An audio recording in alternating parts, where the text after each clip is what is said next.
Marxisme dunia dalam pertarungan kelas.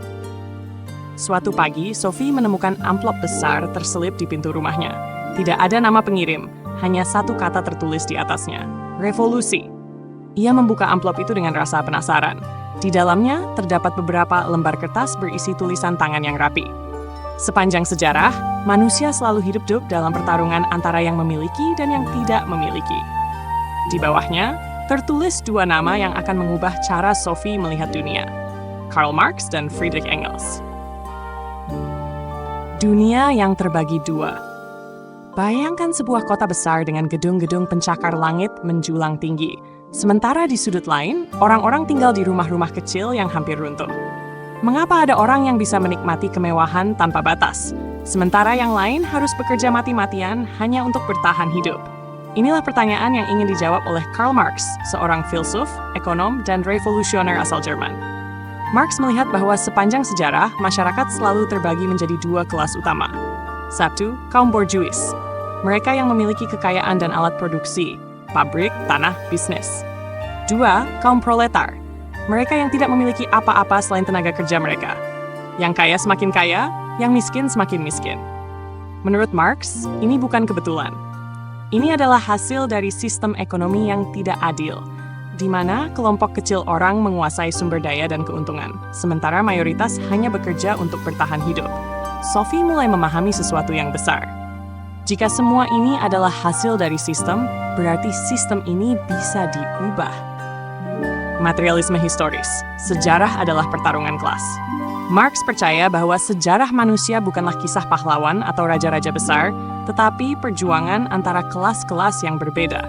Dari zaman feodal, ketika para bangsawan menguasai tanah dan petani bekerja untuk mereka, hingga era industri, di mana para pekerja diperbudak oleh pemilik pabrik, perjuangan kelas selalu menjadi inti dari perubahan sosial.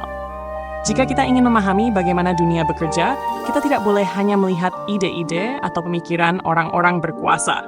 Kita harus melihat siapa yang memiliki sumber daya dan siapa yang bekerja untuk mereka. Sejarah bukan ditentukan oleh agama, filsafat, atau kebudayaan semata, tetapi oleh ekonomi dan kepentingan kelas. Sophie mulai bertanya-tanya, di dunia modern ini, apakah perjuangan kelas masih berlangsung? Kapitalisme dan alienasi, manusia yang terdistorsi. Marx melihat bahwa di dunia kapitalis, kaum proletar tidak hanya miskin secara materi, tetapi juga mengalami alienasi, perasaan terasing dari dunia, dan bahkan dari diri mereka sendiri. Bayangkan seorang buruh pabrik yang bekerja 12 jam sehari hanya untuk membuat satu bagian kecil dari sebuah mobil. Ia tidak memiliki hubungan dengan produk yang ia buat. Ia tidak memiliki kendali atas pekerjaannya. Ia tidak memiliki pilihan selain terus bekerja agar bisa bertahan hidup. Hasilnya, ia kehilangan makna dalam pekerjaannya, dalam dirinya sendiri, dan dalam hidupnya. Menurut Marx, kapitalisme membuat manusia menjadi roda dalam mesin besar. Bekerja bukan karena ingin, tetapi karena terpaksa. Sophie bertanya-tanya, apakah banyak orang saat ini masih merasa seperti itu? Revolusi jalan menuju masyarakat tanpa kelas. Marx tidak hanya ingin menganalisis dunia, ia ingin mengubahnya. Ia percaya bahwa satu-satunya cara untuk menghancurkan sistem yang tidak adil ini adalah melalui revolusi. Kaum proletar harus sadar akan ketidakadilan yang mereka alami dan bersatu untuk menggulingkan sistem kapitalis.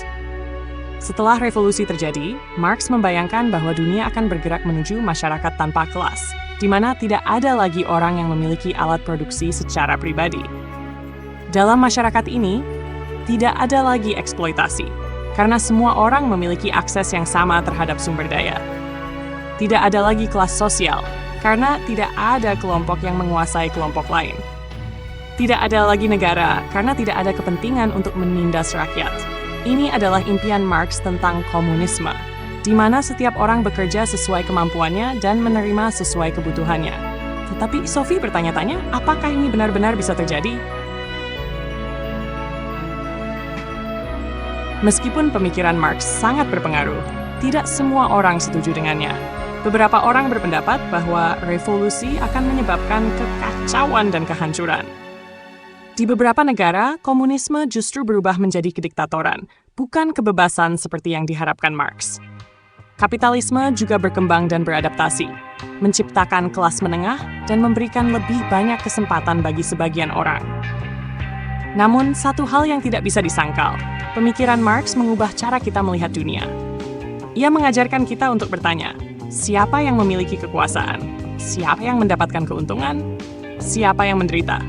Dan pertanyaan itu masih relevan hingga hari ini. Bagaimana dengan dunia saat ini? Sophie menutup surat itu dan berpikir, apakah kita masih hidup dalam masyarakat yang terbagi antara yang memiliki dan yang tidak memiliki? Apakah pekerjaan yang kita lakukan benar-benar memiliki makna, atau kita hanya bekerja untuk bertahan hidup? Apakah dunia ini bisa diubah, atau apakah kapitalisme sudah menjadi bagian tak terpisahkan dari kehidupan manusia? Satu hal yang pasti, dunia tidak akan berubah dengan sendirinya. Jika ada ketidakadilan, maka manusia sendirilah yang harus berjuang untuk mengubahnya. Bagaimana menurutmu? Apakah perjuangan kelas masih ada, atau dunia sudah berubah? Jika kamu menikmati cerita ini dan ingin terus mengikuti perjalanan filsafat Sophie, klik like atau share cerita ini dengan teman-temanmu. Atau subscribe agar kamu tidak ketinggalan kisah berikutnya. Masih banyak pertanyaan besar yang menunggu untuk dijawab.